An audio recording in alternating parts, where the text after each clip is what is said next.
Good morning, children. This is your social science class. Today we are going to see about the World War II.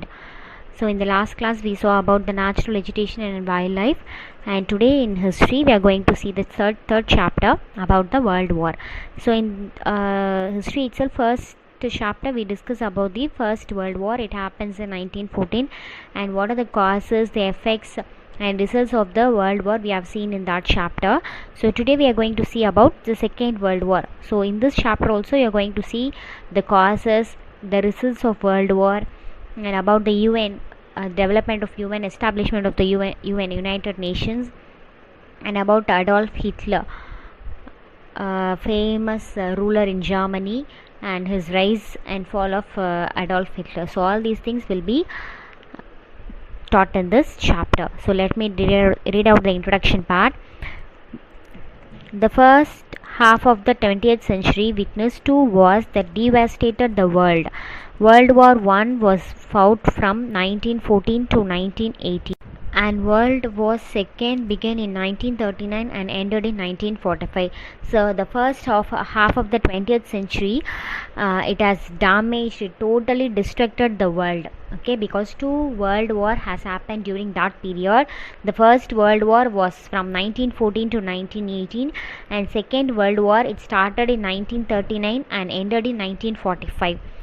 While the world at large had experienced many wars, these wars are referred to as world wars because of the extended areas of the conflict and the very high death toll of civilians as well as armed combatants. So before centuries also, the world has experienced many wars, right? Many kings were fought against many countries, right? But in all those things, it is considered as, these two war is considered as world war. So the reason is, in this only 2 wars only, whole world is affected. The whole world participated and the whole world has been affected, and the death rate is also very huge. Okay, so many civilians, many normal people were died in that battle. Many army people, military people have died. So that is why it's considered as world war. Okay, the total world is affected due to these wars.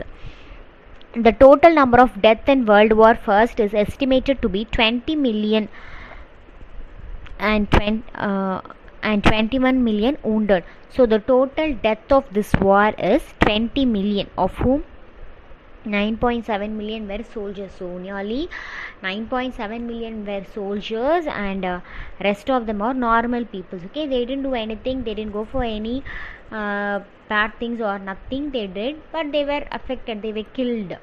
So it devastated it. The destruction was very heavy, and 21 million were wounded. Okay, they were heavily wounded. In World War II, the total death toll was 24 million military personnel and nearly 50 million civilians. So comparing to that, comparing to the total of First World War, Second World War death is little bit heavy, because 24 million military persons were killed and 50 million civilians were killed. So the death rate is very much huge. France, Russia and United States fought against war alliance led by Germany. Germany allies were Italy and Japan in World War. So many countries started to fight themselves. Okay, they were blaming each other, right? So now we'll see the causes and cause and effect of World War II. So first we'll discuss the causes. The immediate and primary cause of World War was the aggressive military offense undertaken by resistant Germany and a fast developing Japan. So two things were the major cause for the World War. The first one is military offensive taken by Germany. So Germany started military offensive ruling. Okay, so this is the first reason. And the fast developing Japan. So Japan started to develop in a very fast manner, but we'll see what is the real cause. Okay, the root cause of the war was more complex, so we'll try to understand that in detail. The first is Germany and Treaty of Versailles. The Treaty of Versailles ending World War I was signed in June 1919. So in June 1919, the Treaty of Versailles were signed, and the First World War came into an end. Among the main clauses of the treaty, three in particular clauses Germany great resentment among them. So in the treaty many things were signed. So three things doesn't satisfy the people of German. So what are the three things is Germany was forced to give up territories to the west, north and east of the German border. So Germany was forced to give up its states, its cities in west, north and east. So most of the cities were wanted to give up. Okay, they want to give it to other countries. So this is the first thing. Germany had to disarm and well allowed to retain only a very stricted armed force. Army, Navy and Air Force. So Germany was very much wealthy in armed forces, though in the treaty they signed that it was allowed to retain only few armed forces. I mean whatever it is, Army, Navy or Air Force, it has to disarm everything. Okay, so it should cut short its army forces. So this is the second point. And third point is, as reparations for the war, Germany was expected to pay for the military and civilian cost of the war to allied nations. So for the war, Germany was highly blamed. So it has to give the reparation. Okay, it has to give the money for other countries for its damages. Okay, war reparations were calculated at $10 billion by Britain. So Britain wanted $10 billion from Germany, and $15 million was wanted by United States from Germany, and France and Belgium was able to insist $33 billion. Okay, so all were insisting money. Okay, they want money because they thought that Germany is the main cause for the World War. So they wanted war reparations from the Germany government. So now we'll see the failure of League of Nations. So League of Nations, already we have seen in the first chapter they have set up a League of Nations, but it became failed. The reason we'll see that. The treaty also set up the League of Nations was, as we seen in the first chapter, on the initiative of the President Woodrow Wilson of United States. So President Woodrow Wilson of United States only started this League of Nations. Okay, as we saw in the first chapter, the League was expected to mediate between countries and take action against countries which indulged in military aggression. So those who are ruling very aggressively, very harmful ruling and all is must be stopped. So the League of Nations has the power to stop all this. So they were expected to do all these things. Okay, but it doesn't do it. However, United States was not interested in playing a global role or any role in European politics. But United States, it stood separately. It didn't take part in any other European politics. The other allied nations were also determined to maintain a non-interventionist attitude, and in consequence, the League remained an ineffectual international body. So other nations also, they stood and they didn't interfere in any other actions which is going around the world. So this League doesn't become that much successful. Now we'll see post-war crisis and Germany. So what happens after the war in Germany? As mentioned above, the three main clauses of the Treaty of Versailles, especially the imposition of penal reparations, caused great discontent in Germany. So this Treaty of Versailles, because the German people was not satisfied with the treaty which they passed in 1919, the Treaty of Versailles. Okay, and the penal reparations, they were asked to pay penalty for the world wars, right? So they were not satisfied with all these things. Britain was facing massive unemployment and its economy was nearly crippled by the general strike in 1926.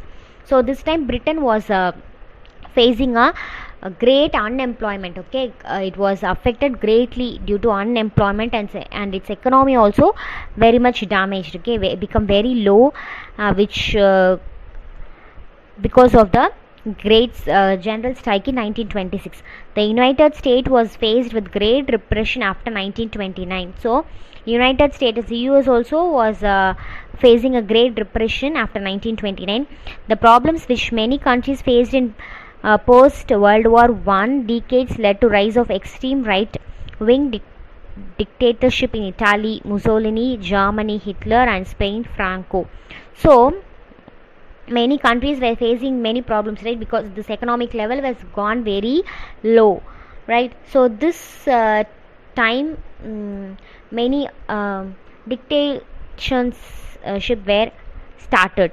Okay, Mussolini started in Italy. He started ruling Italy. Germany was ruled by Hitler, and Spain was ruled by Franco. Germany experienced both the high unemployment and severe inflation after the war, and its currency became practically worthless. So Germany now experienced both unemployment and severe inflation after the war. So they were suffered in poverty. Their currency become useless, okay, practically worthless.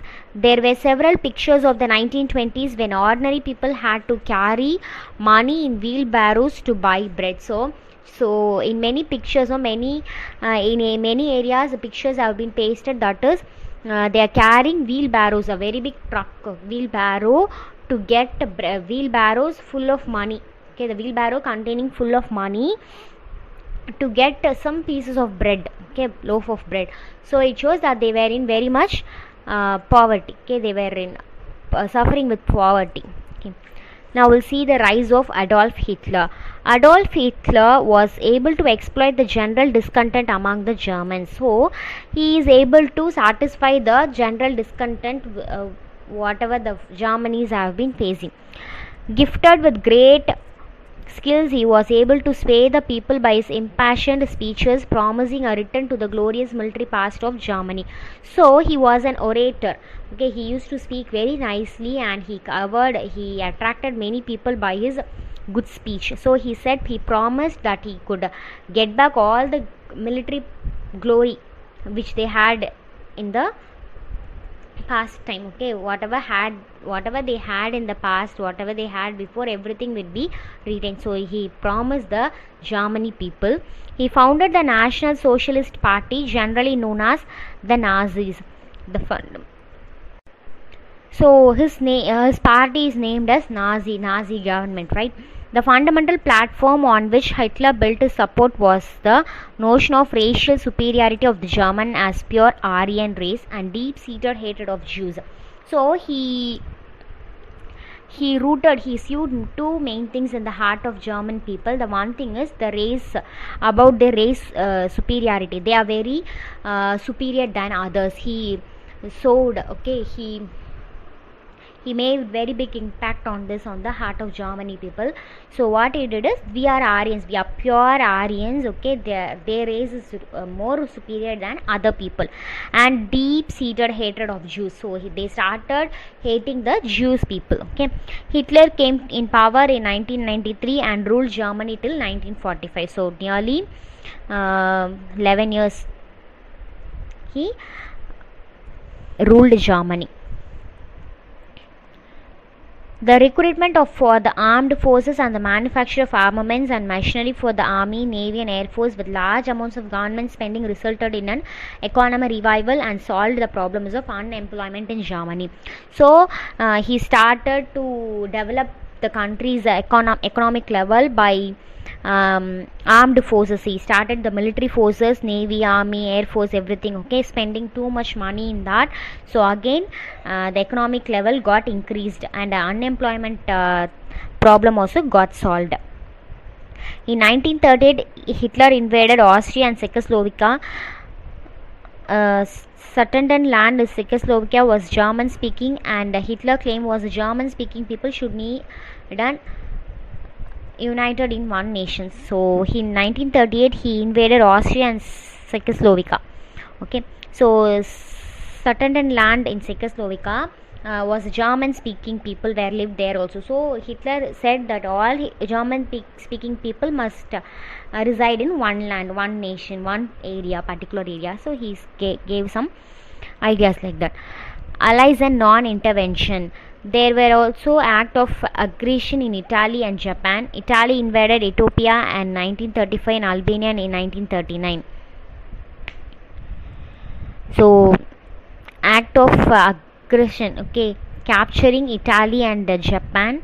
So Italy invaded Ethiopia in 1935 and Albania in 1939. So the whole world were suffering. In the east, Japan was pursuing its policy in military expansion. So Japan also started to extend its military expansion. Japan invaded Manchuria, and in 1939 it invaded China and seized Beijing. So Japan started capturing other countries. All these were ignored by the Allies, and League of Nations was unable to take any action. So the League of Action has to create a good healthy relationship with other countries, right? But it doesn't do that. It failed to do any action, take any action. So other countries were conflict, were quarreling, were fighting with each other. They started capturing other countries also. The United States was totally indifferent to the outside world and was not concerned with the revival of the economy after the Great Depression. But US is considered to be one of the great nation, doesn't involve in any other action. It doesn't show its interest towards whatever happens around it.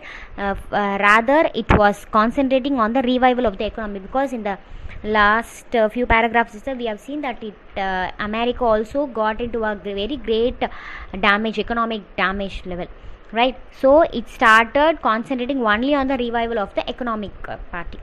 So it came out of it in a very fast manner. Now we'll see about the Munich Pact. Okay, the further fact was that Western powers and the Soviet Union distrusted each other. So the Western Union and the Soviet Union and the Western powers, they had distrusted. Initially they had very trust between them, but they started distrust. I mean, they didn't believe in both these things. Though Hitler gave an assurance in the Munich Pact that Germany would not attack in any other country, this was broken immediately. In 1939, he invaded Czechoslovakia. Poland was attacked next, and this was a final act which resulted in the declaration of war by Britain and France against Germany. In Britain, Prime Minister Chamberlain resigned in 1940, and Winston Churchill, who had always warned about Hitler and its military ambitions, became Prime Minister. So, Munich Pact. So in this Munich Pact, Hitler gave a promise that Germany would not attack any other country, but immediately it's broken its promise. In 1939 itself, it invaded Czechoslovakia and later Poland. So this also resulted in the declaration of war. So they didn't keep up their promise, right? So they started to calling for war. So in Britain, the Prime Minister Chamberlain, he resigned his job post in 1940, and Winston Churchill came into post, who always warned Hitler for his military ambition. So now he came to be the Prime Minister. So a great war, conflict between these two parties. Now we'll see the end of Hitler. The Allied forces under the command of General Eisenhower invaded Normandy in France. Slowly, the German army was forced back, but the Germans fought back and war continued for nearly another year and finally ended in May 1945. Hitler committed suicide in April 1945. So we'll see the end of Hitler now. The Allied forces now started capturing Normandy in France. So now German was little bit forced back. Okay, it started losing its power, and German fought back, and the war continued next year also. So finally it ended in 1945. Due to some work pressure in this period, Hitler committed suicide in April 1945. From 1944, the Russian army began to attack Germany from the east and captured much of Eastern Europe and Poland.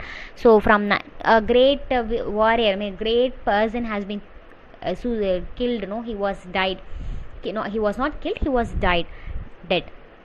He itself committed suicide. So in 1945 doesn't have any big ruler to manage to control them or not.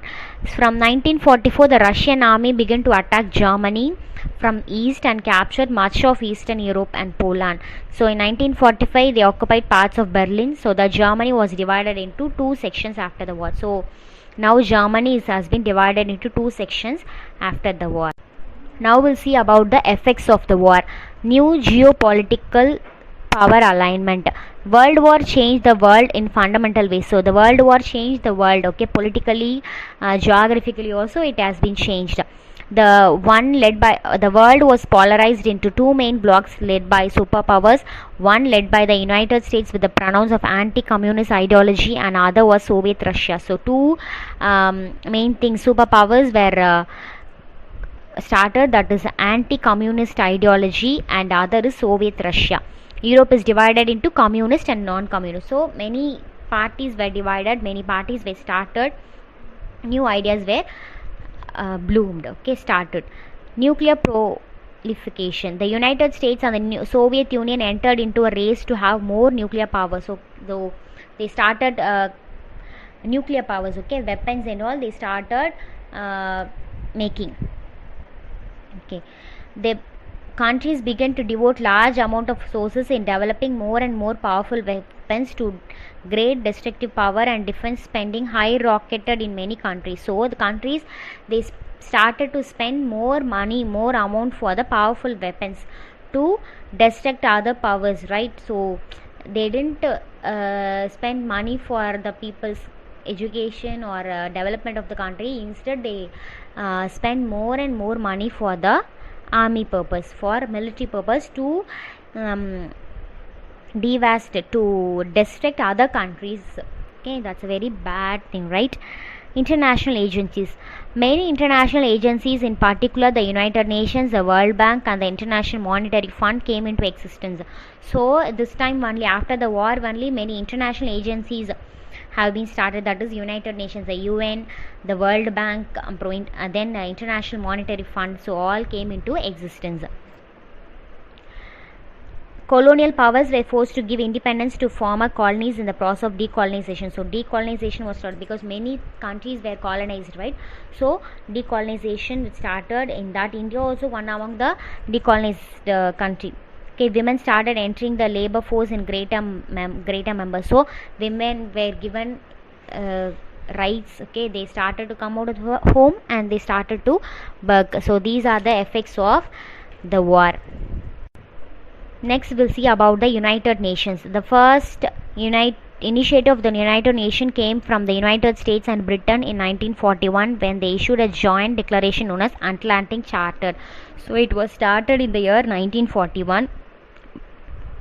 The first initiative for the United Nations was US and Britain. Okay, this stated that after the destruction of Nazi tyranny, there would be a peace for all nations, so that all people could live their life in freedom without fear.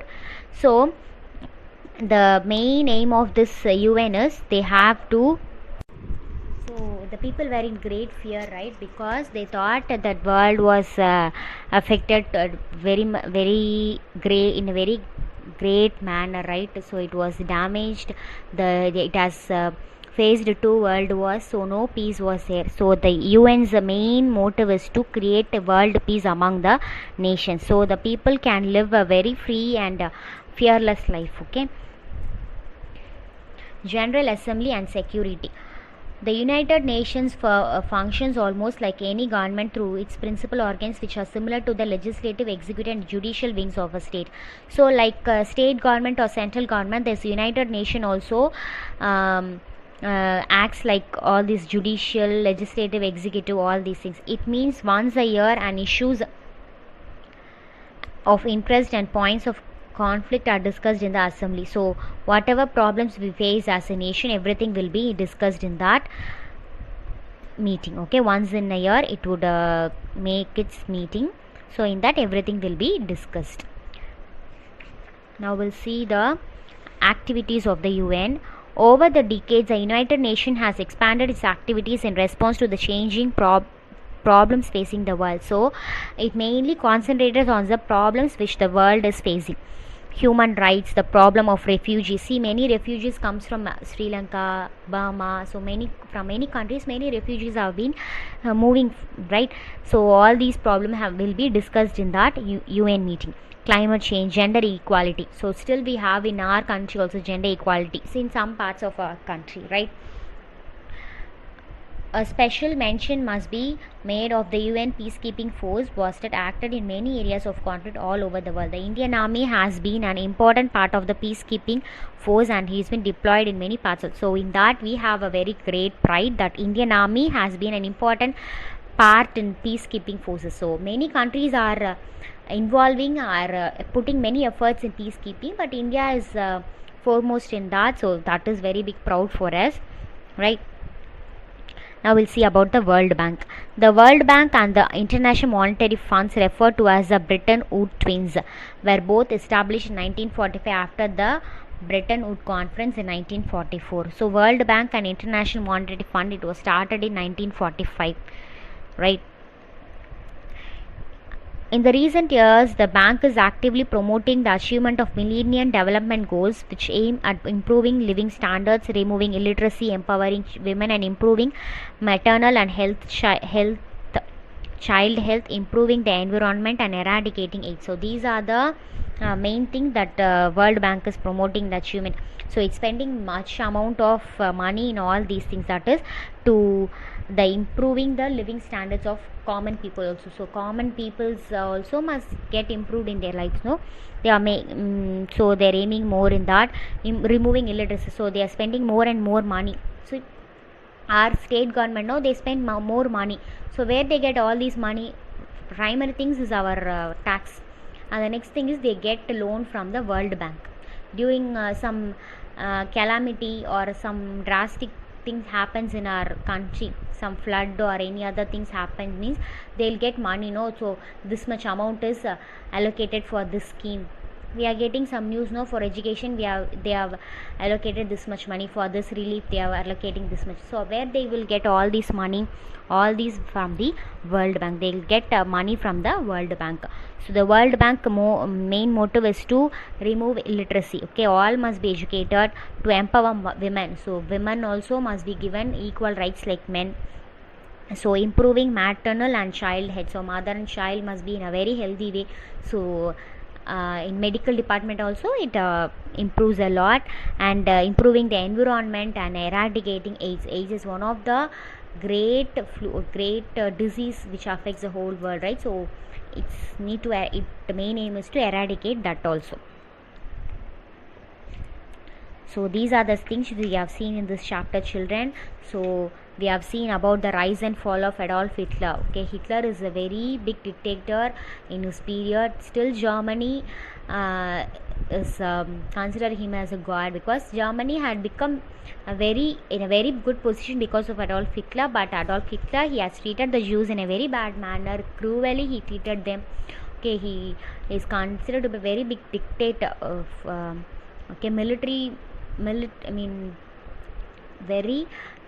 very harsh ruler. Okay, tyranny, it's considered as a tyranny. Okay, so how he has been raised into his rulership, everything is being seen in this, and the fall of Adolf Hitler, and the causes for the World War II, and the effects of World War, the results of it, and we have seen the structure and activities of the United Nations. So all these things are seen in this chapter, children. So you'll get the notes also shortly. Okay, thank you, children. I hope you all will understand this. Thank you. If you have any doubt, just go through the notes which you get from your teacher. Thank you.